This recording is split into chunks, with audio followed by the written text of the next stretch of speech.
दोस्तों, प्रयास छोटा ही सही लेकिन लगातार होना चाहिए। बारिश की बूंदें भले ही छोटी हो, लेकिन उनका लगातार बरसना बड़ी नदियों का बहाव बन जाता है। नमस्कार दोस्तों, मैं हूं आपका एस्ट्रोलॉजर दोस्त राजेश कालिया और आप देख रहे हैं आपका पसंदीदा और विश्वसनीय चैनल अक्षित एस्ट्रो मास्टर।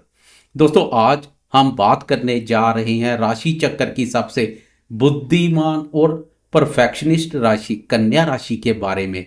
आने वाला सप्ताह 26 जनवरी से लेकर 1 फरवरी मंडे से लेकर संडे तक का समय आपके जीवन में क्या क्या बदलाव लाने वाला है। आज हम सितारों की भाषा को सरल शब्दों में डिकोड करेंगे। हम जानेंगे कि पंचम भाव में बैठे 4 ग्रह आपकी लव लाइफ और शेयर मार्केट में क्या धमाल मचाने वाले हैं। हम यह भी देखेंगे कि दसम भाव के गुरु आपके करियर को किस ऊंचाइयों पर ले जाएंगे। और वीडियो के अंत में हम हमेशा की तरह चंद्रमा की चाल पर विस्तार से बात करेंगे, जो आपको बताएगा कि सप्ताह का कौन सा दिन आपके लिए लक्की है और किस दिन आपको सावधान रहना है। तो चलिए शुरू करते हैं। सबसे पहले बहुत ही संक्षेप में इस सप्ताह की आकाशीय स्थिति को समझ लेते हैं। कन्या राशि वाले दोस्तों, इस सप्ताह आपके सितारे बहुत कुछ कह रहे हैं। आपके पंचम भाव में जो बुद्धि, प्रेम और संतान का भाव है, वहां ग्रहों का महासंगम लगा हुआ है। दिग्गज ग्रह सूर्य, मंगल, बुध और शुक्र, ये चारों एक साथ संचार कर रहे हैं। हालांकि यहाँ एक पेच है। मंगल, बुध और शुक्र अस्त अवस्था में रहेंगे, यानी उनके पास पावर थोड़ी कम है, लेकिन प्रभाव पूरा रहेगा। आपके छठे भाव में रोग और शत्रुओं के भाव में राहु महाराज संचार कर रहे हैं, जो शत्रुओं का नाश करेंगे। सप्तम भाव में यानी पार्टनरशिप और शादी के भाव में कर्मफलदाता शनि देव ने मोर्चा संभाला हुआ है। दसम भाव में कर्म और करियर के घर में देवगुरु बृहस्पति मिथुन राशि पर संचार कर रहे हैं और 12वें भाव पर केतु महाराज विराजमान है। ग्रहों की यह स्थिति बता रही है कि यह सप्ताह आपके लिए बहुत महत्वपूर्ण निर्णयों वाला रहेगा। चलिए अब विस्तार से चर्चा करते हैं आपके जीवन के हर उस पहलू पर जो आपके लिए मायने रखता है। सबसे पहले बात करते हैं आपके स्वास्थ्य की। देखिए कन्या राशि वाले दोस्तों, छठे भाव में राहु का होना आमतौर पर अच्छी रोग प्रतिरोधक क्षमता देता है। आप बीमारियों से लड़ने में सक्षम रहेंगे। लेकिन 12वें भाव पर केतु का होना और पंचम भाव में 4 ग्रहों का संचार थोड़ा इशारा कर रहा है आपको पेट से संबंधित समस्याएं जैसे एसिडिटी या अपच परेशान कर सकती है। केतु महाराज 12वें भाव पर है, तो हो सकता है रात को नींद बार बार खुले या अजीब सपने आए। मानसिक चिंता ज्यादा रहेगी क्योंकि पंचम भाव भी भारी है।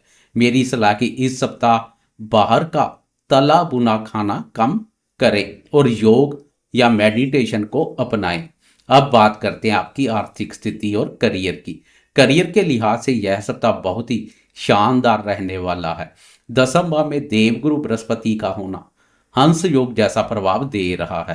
कार्य क्षेत्र में आपका मान सम्मान बढ़ेगा। जो दोस्त शिक्षण, सलाहकार या मैनेजमेंट के क्षेत्र में है, उनके लिए यह सप्ताह बहुत शुभ है। बॉस आपके काम की तारीफ करेंगे। नई नौकरी की तलाश कर रहे दोस्तों को सप्ताह के मध्य में अच्छी खबर मिल सकती है।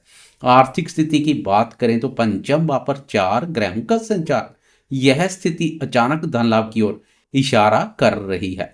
लेकिन ध्यान रहे, ग्रह अस्त भी है, इसलिए शेयर बाजार या सट्टे में बहुत बड़ा जोखिम ना उठाएं। पैसा आएगा लेकिन थोड़ी मेहनत और बुद्धिमानी से आएगा। राहु छठे भाव पर है, तो अगर आपका कोई पुराना कर्ज चल रहा था या बैंक लोन का मामला अटका था, तो वह इस सप्ताह सुलझ सकता है।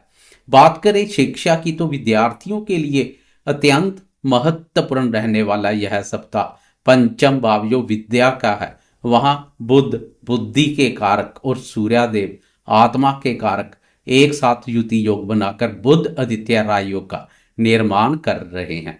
इससे विद्यार्थियों की स्मरण शक्ति बहुत अच्छी रहेगी। लेकिन शुक्र और मंगल भी वही है, जो थोड़ा ध्यान भटका सकते हैं। आपका मन पढ़ाई के साथ साथ मनोरंजन और दोस्तों में भी लगेगा। आपको बस अपना फोकस बनाए रखना है।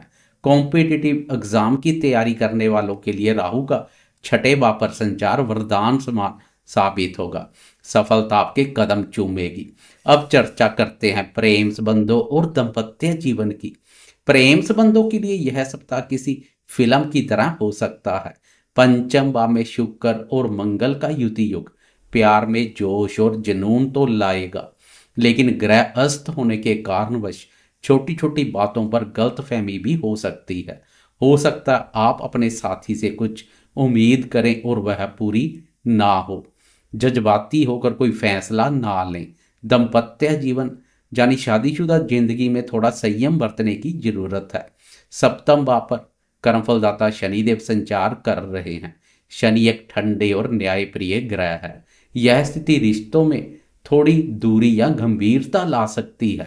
हो सकता है काम की अधिकता के कारण आप अपने जीवन साथी को समय ना दे पाएं, या आपके जीवन साथी का व्यवहार थोड़ा रूखा हो सकता है। आपको इसे दिल पर नहीं लेना है। यह समय एक दूसरे की कमियां निकालने का नहीं, बल्कि एक दूसरे की जिम्मेदारियों को समझने का है। वीकेंड तक स्थिति सामान्य हो जाएगी। संतान क्षेत्र की बात करें तो पंचम भाव में ग्रहों का जमावड़ा संतान को लेकर थोड़ी चिंता दे सकता है। उनकी सेहत या पढ़ाई को लेकर आप थोड़ा तनाव में रह सकते हैं, लेकिन घबराएं नहीं, यह क्षणिक है। दोस्तों, अब हम वीडियो के सबसे महत्वपूर्ण हिस्से की ओर बढ़ते हैं, जो है चंद्रमा का गोचर। यही वह घड़ी है जो आपके सप्ताह का मूड तय करेगी। आए जानते हैं सोमवार से रविवार तक का पूरा हाल। सप्ताह की शुरुआत 26 जनवरी सोमवार का दिन। इस दिन आपको थोड़ा संभल कर रहना है। चंद्रमा मेष राशि पर है, जो आपके अष्टम भाव पर पड़ी है। अष्टम का चंद्रमा मानसिक तनाव और बेवजह की भागदौड़ देता है। सप्ताह का पहला ही दिन थोड़ा भारी लग सकता है। कोई पुराना राज सामने आ सकता है, या अचानक कोई खर्चा आ सकता है। इस दिन किसी से वाद विवाद में ना उलझें। वाहन चलाते समय सावधानी बरतें। सोमवार को कोई नया काम शुरू ना करें, बस रूटीन काम निपटाएं। मान सम्मान के प्रति भी सजग बने रहें। इसके बाद 27 फरवरी की दोपहर 4:44 पर चंद्रमा राशि परिवर्तन कर आगे बढ़ जाएगा तथा वृषभ राशि नवम भाव में प्रवेश कर जाएगा, जहां 29 जनवरी की शाम तक रहेगा। जैसे ही चंद्रमा वृषभ राशि में आएंगे, आपके भाग्य का ताला खुल जाएगा। यह चंद्रमा आपके नवम भाव भाग्य भाव पर रहेंगे। और सबसे अच्छी बात, वृषभ राशि में चंद्रमा उच्च के होते हैं। सोमवार की सारी थकान और तनाव मंगलवार की शाम तक गायब हो जाएगा। 27 की शाम से 29 की शाम तक भाग्य आपका पूरा साथ देगा। धार्मिक कार्यों में रुचि बढ़ेगी। पिता या किसी बुजुर्ग की सलाह से बिगड़े काम बनेंगे। लंबी दूरी की यात्रा का योग बन सकता है, जो सुखद रहेगा। मन में शांति और सकारात्मकता रहेगी। चंद्रमा के पिछले गोचर में मन में महसूस रही सुख शांति की कमी दूर हो जाएगी। अब आगे बढ़ते हैं। 29 जनवरी की शाम के 6:30 चंद्रमा राशि परिवर्तन कर एक भाव आगे मिथुन राशि में प्रवेश कर जाएगा और 31 जनवरी की रात के 8 बजे तक यही संचार करेगा। यह समय आपके करियर के लिए गोल्डन टाइम है। चंद्रमा आपके 10वें भाव पर आ जाएंगे, जहां पहले से ही देवगुरु बृहस्पति संचार कर रहे हैं। गज केसरी योग जैसा प्रभाव बनेगा। यह सोने पर सुहागे जैसी स्थिति बन रही है। कामकाज में आपका मन खूब लगेगा। अगर आप कोई नया बिजनेस शुरू करना चाहते हैं या बॉस के सामने कोई आइडिया रखना चाहते हैं, तो यह समय बेस्ट है। पिता का सहयोग मिलेगा। समाज में आपकी प्रतिष्ठा बढ़ेगी। काम का बोझ तो रहेगा, लेकिन आप उसे खुशी खुशी पूरा करेंगे। चंद्रमा की चतुर्थ भाव पर दृष्टि पारिवारिक क्षेत्र के लिए भी उत्तम रहेगी।